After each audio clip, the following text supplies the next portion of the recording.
All right, we're going to read chapter 8 on page 89, The Flying Scotsman. Eric Liddell. Tortilla blanket. Do it with me. Do it with me.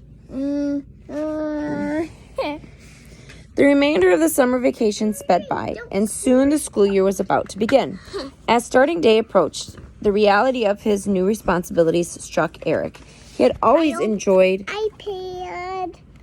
being with children, talking to groups of children in school assemblies, playing games of rugby on a Saturday afternoon with neighborhood boys, even having tea with the founder of his fan club.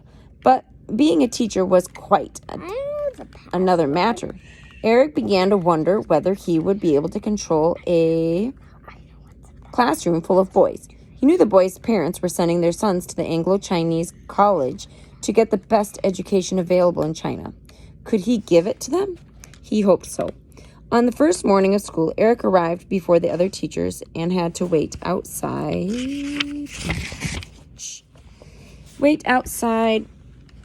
until the doors were unlocked. As he waited, other teachers began to arrive. Once they were finally let into the building, Eric nervously waited with the other teachers to see whether any students would ignore the strike and show up for school. Slowly, a trickle of boys began to arrive. A few of them walked to school, but most came in Cadillacs, Rolls-Royce, and Daimlers, driven by chauffeurs. All the boys wore the same uniform, a navy blue Chinese robe that hung all the way to the floor. Eric smiled when he thought of the boys playing tennis or soccer in such an outfit. Finally, by 9 a.m., 150 students had shown up, even though it was well short of the 400 boys regularly enrolled. Dr. Hart rang the bell, and the teachers and students filed into the chapel for devotions. It all reminded Eric of his first days at Eltham College. The teachers sat in the front rows while the boys sat in the rows behind them according to class level. First, they sang 2 hymns, and then Dr. Hart gave a short talk from the Bible. For many of the new boys, it was the first time they had heard anything about Christianity. The boys listened politely. The talk was followed by 2 more hymns, and then the service was over. After the service, Eric was introduced to a group of 20 boys for whom he would be house father. This meant he would be the teacher they came to if they had problems inside or outside of school. The same group of boys would stay with him for 4 years. For the 4 years they were at the school. Over the next week, most of the other striking students returned to school, and things got back to normal. With the return of all the students, the group of boys to whom Eric was house father grew from 20 to 38. Eric soon discovered that his fears about teaching had been unfounded. It was easy for him to control and teach his classes. Indeed, he looked forward to each day at school. He quickly became the most popular speaker at the morning chapel service. Many of his talks were based upon things the boys did or saw every day at school. Just as in Scotland, Eric had the knack for making his talks simple yet interesting. One day, for example, Eric explained the origins of the English word sincere. He told the boys that it was made up of 2 words, sine, meaning without, and cere, meaning wax. He explained that in the past, when a sculptor made a statue, he would sign the bottom of it and add the phrase sincere. In doing so, he was guaranteeing that the work he did on the sculpture had no mistakes that had been covered over with wax to disguise them. Eric told the boys that living the Christian life meant that they did not cover up their character weakness and mistakes, but instead lived sincere lives.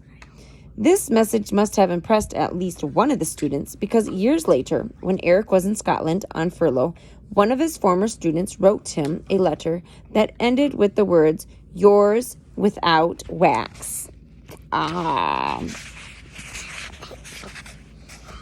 Eric began a weekly after-school Bible study for the boys he was house father to.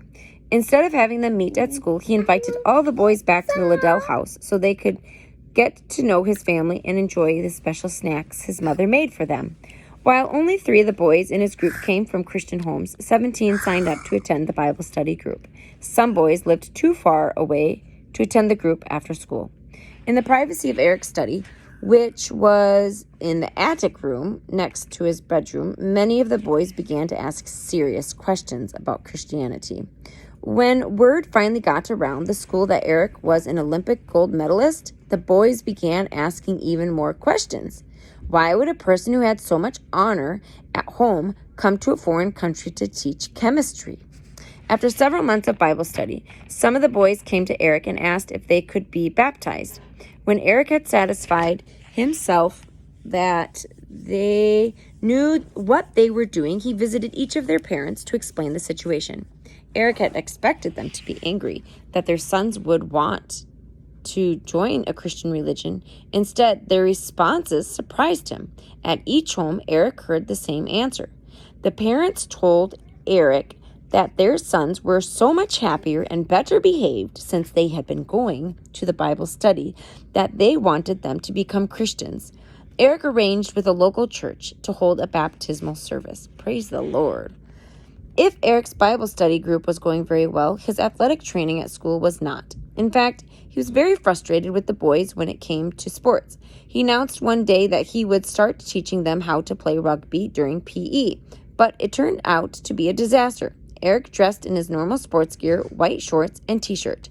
But when he walked out into the sports field, the boys all burst out laughing. They had never seen a white man's knees before.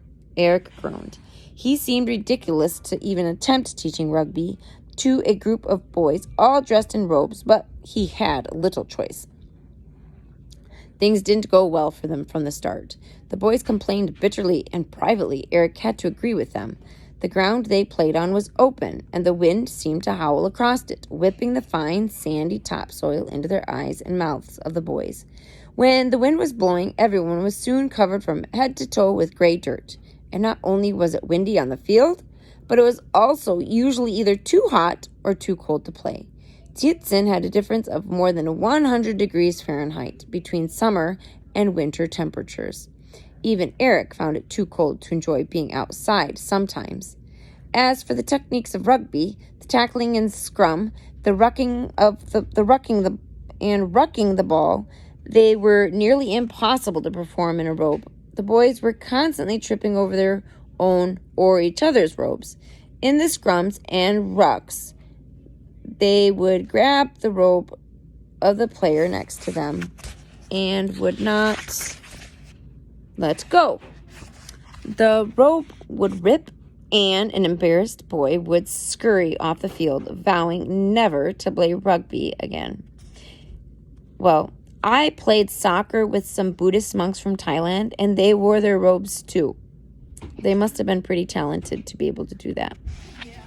But I do know they had shorts under their robes. Yeah, you probably Eventually, after more than a year of trying, Eric did manage to convince the boys to wear baggy shorts like his and a shirt. But this had its problems too. Now the boys didn't have a rope between them and hard ground when they were tackled or fell. There were many skinned knees and elbows, and the boys could see no point whatsoever in going through so much misery to get a ball from one end of the field to the other. But Eric did not give up on his students or sports. He, like Dr. Hart, believed that the boys could learn a lot about life from sports. However, he did wish there were a few people around who liked playing sports as much as he did. Fortunately, Tietzin was a very international city. After the Opium Wars, many foreign countries had demanded their own piece of land in China. Such land was known as concession. Eric lived in the French concession, but there were many other concessions in the city. In fact, 30 countries, most of them from Europe, had concessions in Tietzin. Each concession was guarded by troops from its home country and inside its walls. The customs and laws of the country were observed. The concessions were southeast to the old Chinese sections of Tietzin, and Chinese people were allowed into them only with an invitation and proper identification.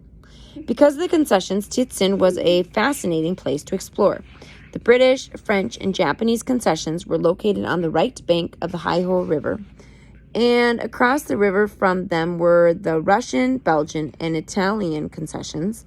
The buildings in each concession were modeled after the architectural style of the particular country that controlled it. A person walking in Tietzin could find himself walking along Victoria Park Road and thinking he was in England. The Rue de Baron Gros, thinking he was in France, or the Via Vittorio Emanuele, thinking he was in Italy. Fortunately for Eric, the troops who watched over their particular country's concession liked playing sports with their counterparts from the other concessions. Eric joined the British rugby team and quickly became the fastest wing ever to play rugby on Chinese soil. Playing rugby again brought Eric a great deal of personal satisfaction. As for his students, Eric felt that they might enjoy sports more if they had a better field to play on. He asked around to find out whether there was a stadium somewhere in Tientsin, perhaps at one of the 3 universities located in the city or at another boys' high school, where he could take his students to play sports. But there was none. After discussing the situation with Dr. Hart, Eric was given permission to organize for a stadium to be built. He soon formed a committee and found a large tract of unused land near the river. He began to draw up plans. He'd always liked the Stamford Bridge Stadium in London, and so he used that as his model. When the stadium was finished, it was by far the best sports stadium in North China and probably in the whole of Asia. Eric was proud of it and excited to be one of the first to compete in it. In 1927, the annual International Athletic Games were the first event to be held in the new stadium. Eric was competing in them, and for the first time in his life, his entire family was there to see him run. His brother Robert made the long journey by motorcycle from his mission station in the country to Tientsin to see Eric race. The day Eric was to run was hot, much like the day 3 years before in Paris when he had won his gold medal. Along with his family, many of Eric's friends and fellow students were there to watch him compete, as were reporters and photographers from all of Tientsin's 7 major newspapers. The photographers were all looking to take that special shot of Eric running that would make the front page of the next day's newspaper. One photographer was so eager to get his shot that once the race had started, he rushed out into the track to photograph the runner as they came down the home stretch. The crowd could see what was about to happen, but not the photographer or Eric. Eric was in the lead, and with his head thrust back in his unusual running style, he had no way to see the photographer in front of him. Meanwhile, the photographer had no idea just how fast Eric was running. As the photographer was adjusting his camera lens for the perfect shot, bang, Eric ran into him. The photographer flew in one direction, his tripod and camera in another. After the collision, Eric was sprawled out on the track, unconscious. Robert rushed from his seat to help his brother. Finally, Eric came to and managed to stagger off the track. As he did so, he grinned and waved at the photographer. Eric had already forgiven the man for costing him his first win at the new stadium. The following year, another athletic competition was held right after the 1928 Olympic Games in Amsterdam, Holland. Although Eric could still run like the wind, he had not been invited to be on the British team for those Olympics. He never quite understood why he had not been invited to join the team, but he supposed that most people had thought that since he was in China, he was no longer interested in running. Whatever the reason, Eric used his participation in the 1928 South Manchurian Games to show that he was still a world-class athlete. He ran the 200-meter race in 21.8 seconds and the 400 meters in 47.8 seconds. Both of these times were faster than the gold medal winning times at the Amsterdam Olympics. However, one of the most memorable races of Eric's life occurred after the official races were over. Eric had only 30 minutes between the end of the 400-meter race and the time the boat from the Manchuria back to Tientsin would depart. He came up with a plan. 15 minutes before the race was to start, he called a taxi and loaded his bags into it. Then he asked the taxi driver to wait near the finish line so that as soon as the race was over, he could continue running right into the taxi and zoom off the dock and the boat would be leaving from. If all went well, Eric could just make it. Eric easily won the race, but there was one thing he had not taken into account. As soon as he passed the finish line, a band struck up "God Save the King" in his honor. Of course, Eric had no choice but to stop dead in his tracks and stand at attention while the British national anthem was being played. As the last notes faded from the band's instruments, Eric sprinted off towards the taxi. He had nearly reached it when he heard the band begin to play another song. This time it was the French national anthem in Marseillaise. A Frenchman had finished second in the race, and now he was being honored. Once again, Eric stood still. It would have been rude to have done anything else. As he stood there, only a few feet from the taxi, he wished the band would play faster, but the seconds dragged on. Finally, Eric made it to the taxi, which began to weave its way as fast as it could through the crowd, as it headed for the dock. As the taxi eventually screeched to a halt at the dock, Eric's heart sank. The boat had already cast off, and was a good 15 feet from the pier. Eric clambered from the taxi anyway and ran to the edge of the dock, hoping the captain might see him and turn the boat around. But no one on the boat recognized him. Suddenly, though a large wave pushed the boat several feet closer to the pier, Eric saw his chance. He hurled his bags onto the boat. Then he took a running leap. He sailed through the air and landed flat on his back on the deck of the boat. Startled passengers gathered round him, wanting to know who he was and whether he was all right. A newspaper reporter who saw Eric's leap hurried off to write a story about. The next morning, the headlines read, "Flying Scotsman leaps 15 feet." Eric Liddell now had a new nickname, the Flying Scotsman, which would stick with him for the rest of his life. The story beneath the headline in the newspaper went on to tell about the races that Eric had won at the South Manchurian Games. It was obvious. The paper pointed out that the world's best quarter-mile runner had not been in Amsterdam competing for gold medal, but had been in Tianjin working with Chinese boys. That concludes Chapter 8.